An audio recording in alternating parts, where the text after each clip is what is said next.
So this week the case study has landed for Unit 3. So let's have a look and see what all this is about. Apologies for the terrible lighting in this room, but it shouldn't affect what we're actually looking at on the screen. So Monday the 16th of January 2023 at 9 o'clock in the morning is the Level 3 Unit 3 Cybersecurity exam, and the pre-release material looks incredibly short, but there's actually quite a lot packed into it. So the instructions are the same as they always are. If you've done Unit 1 and 2 before and you had some case study material for Unit 2, it's the same idea. You can't take the pre-release into the exam. You can't take any written notes or anything into the exam with you. You will be given a clean copy of this in the exam. The copy we've got now from the exam board, if you haven't got it, ask your teacher to get onto Interchange and get a copy of that for you. You can do whatever you like with your own copy, and I would suggest you write all over it and make notes and links and all the rest of it, convert it to a Word document so you can write on it. Whatever you do, it doesn't really matter. You just can't take it with you. It's all got to be stored in the old brain. So it's a case study about a running club.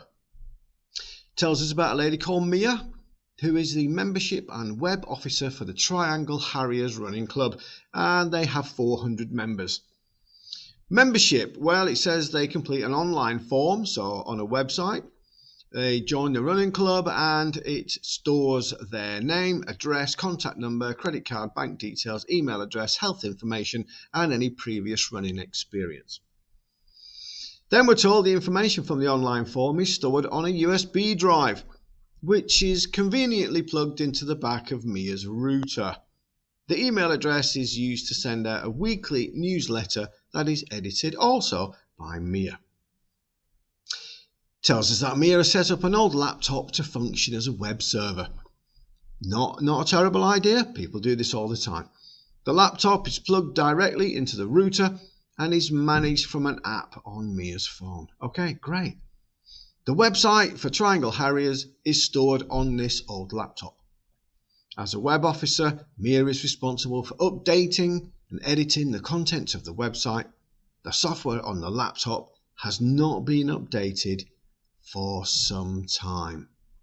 Okay, so you can see I've got some comments on here. I'm going to flick these on now so we can have a look and see what pretty much I think is likely to come up, because although it's quite short, my colleague and I, when we got this, we were asking ourselves, well, where's the rest of it compared to previous case studies? It does look quite short, but there is quite a lot packed into this short case study, which will, prompt the exam board to quiz our knowledge on the security issues and the legal issues surrounding this situation. So the first thing I've pointed out is that there's 400 members, which means you've got 400 members' personal information to keep safe, or you are in jeopardy of breaching, the legislation in terms of the GDPR, the Data Protection Act. So 400 potentially angry people if the system is hacked or data is leaked. And we all know, in this day and age that, the fines for these breaches, they're not small anymore. This running club is unlikely to survive a breach if they have to end up, paying a fine. They've only got 400 members. Most of those members are probably going to leave if there's some kind of problem. Why would you stay with a small outfit when you can just, start your own or just join one down the road? So what about this online form? Well, there are questions here. Where's this online form being stored? Well, we're assuming it's part of the website, so most likely it's on the laptop. So is there some encryption on this? Is it password protected? Is there 2FA or MFA involved in this scenario? Is it some kind of back-end database? We're not really told. We just have to make assumptions about what this might be based on our own knowledge of how this all works. We're told credit card and bank account details are being stored on this form. So that leads to the question, well, is it obfuscated? Is it hidden somewhere? Where is it actually being kept? Is this information being sent through on a form that has SSL certification and has, that encryption, so the data in transit and the data in storage is being protected? We've got some health information. We know from Unit 2 that this is private and personal and sensitive information. It's not something you want anybody getting hold of. So if for some reason you get hacked, somebody gets into your system, they've got access to all of your data, including bank account details and people's personal email addresses and their health information. And that doesn't lead to any good situation in any scenario.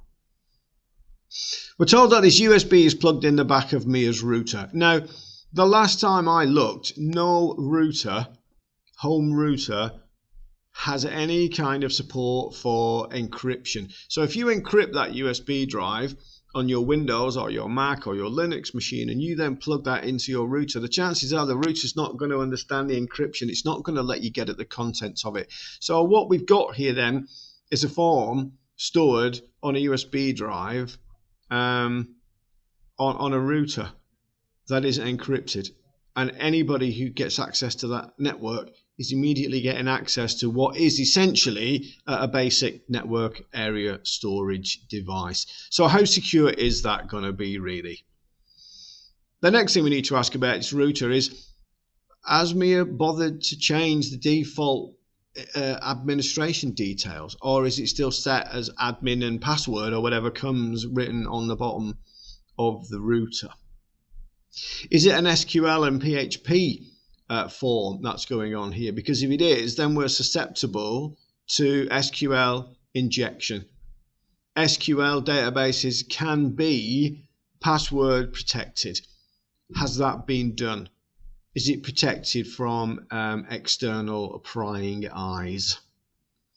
Okay, we're told that an email address is used to send out a weekly newsletter. So how's that being done? Is it some third-party software? Is the email encrypted? Is the email being sent to everybody so that 399 other members of the running club can see the email address? Are they all on show, basically? Can one person see the others? So there's questions there about, how does that work? Are they CCing them? Are they BCCing them? Or are they using some kind of exchange type server? Now, if it's being stored on a USB drive, there's probably nothing fancy going on there at all. Now, what about the web? So we're told that a laptop is plugged directly into the router. We're also told that it's an old laptop. Now, there's absolutely nothing wrong with getting old laptops and setting them up as web servers. People do this all the time. If you do a quick look on YouTube, you'll find there's loads of videos that show you how to do this. Okay, there's free open source software available, and people do it all the time. That in itself is not an issue. The issue is, well, how secure is this laptop if it's old? How good is that software? How good is the operating system? Can it even be encrypted? Can it use multi-factor authentication? Can the individual files and folders on this laptop, be kept safe and secure from, potential hackers and anyone technically who joins Mia's network? Relatives come to visit, or the grandchildren come round, or something like that. They want to access the Wi-Fi. Well, as soon as you join that Wi-Fi, or you plug directly into that router, you can change the details on it. Potentially you can access that USB storage device. Okay, so there's issues here. We're also told it's managed from an app on Mia's mobile phone. So what's that app? Is that app secure? Is the connection secure? Is there end-to-end encryption on this thing? Is the mobile phone itself secure? Is there a password on that? Is there multi-factor authentication on the phone in case it gets lost or dropped?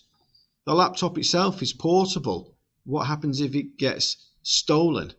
What happens if somebody knocks it off the side and it breaks, and then it has to be taken in for repair, and now all the data's in the repair shop and it's not encrypted and everybody can see it who's trying to fix it and so on. Okay, so there's real problems with this. We're told that Mia is responsible for updating the contents of the website. Okay, that's fine, that's her job, that's what we expect. But we're also told that the laptop itself probably hasn't been patched. It's probably running older operating systems that may no longer be supported by the manufacturer and may not even support things like multi-factor authentication and encryption and so on. Okay, so there are some issues around this particular scenario. We haven't even mentioned things like firewalls. We haven't even mentioned port forwarding or the issue with dynamic IP addresses and the fact that she's probably going to need some other third-party software so that people can keep accessing this web server. And on top of that, 400 people accessing the local web server from your local from your local Wi-Fi. That in itself could be problematic in terms of the bandwidth available. It could easily crash. It's probably not going to take a huge DDoS attack for someone just to bring that down, or to send a virus through on an email or something like that. The potential for things to go wrong here is pretty big and pretty problematic. So let's quickly whiz down to the bottom. We can see here that to prepare for the exam, we're told to look specifically at these 4 bullet points. Now, sometimes these are in the specification and sometimes they're not. Sometimes they just expect you to know a little bit of extra because you've gone away and you've researched a little bit beyond what's in the spec and beyond what's in the textbook. So cybersecurity incidents that Mia needs to be aware of and how you can mitigate and prevent those. Types of attackers and their motivations. Well, look in the spec for these. Some reason, some rationale for why an attacker might choose to target this individual or the running club. What's the impact of a security incident likely to be on this individual and on the member of the Triangle Harriers? And are there any cybersecurity controls that could be used to reduce the likelihood and the potential impact of a major incident? Okay, so there's a few useful links I've put on here just for my own students, but you also might find some of these useful. So how to share a USB from your Wi-Fi router and some of the issues involved in that. If you just Google these, you'll find them. That's on Groovy Post. 12 things to secure a NAS. Well, some of those ain't going to be possible on a USB stick, so you might want to think of another way of doing that. Install and configure Apache web server. Well, 8-minute video will show you how to set up your own web server. Just have a look on linuxhint.com. Enabling your wireless router's built-in firewall. Well, they're slightly different on every router, but most of them have them these days. Is Ubuntu and Linux and macOS capable of supporting encryption in earlier versions? Well, I don't know. I looked on ubuntu.com and I found that earlier versions don't support encryption. So you might want to go and find out about the others. SQL injection. If you don't know what it is, it might be worth finding out what SQL injection is, because if you've got an SQL database and you're using PHP to write to that database, with a little bit of extra code, somebody can basically pull down the contents of all 400 of your members from your database. Port forwarding, what's that? How does that work and why you might want to set that up on your router? And there's just a little article there about some of the remote devices, and bits of software that are available for smartphones, etc., so that you can get onto some of these servers remotely and use them from a tablet or from a smartphone. Okay, so it may be worth you going investigating a little bit more detail just to get a full understanding of exactly what some of these issues are, so that when the questions come up in the exam, well, you don't want to be sitting there scratching your head now, do you?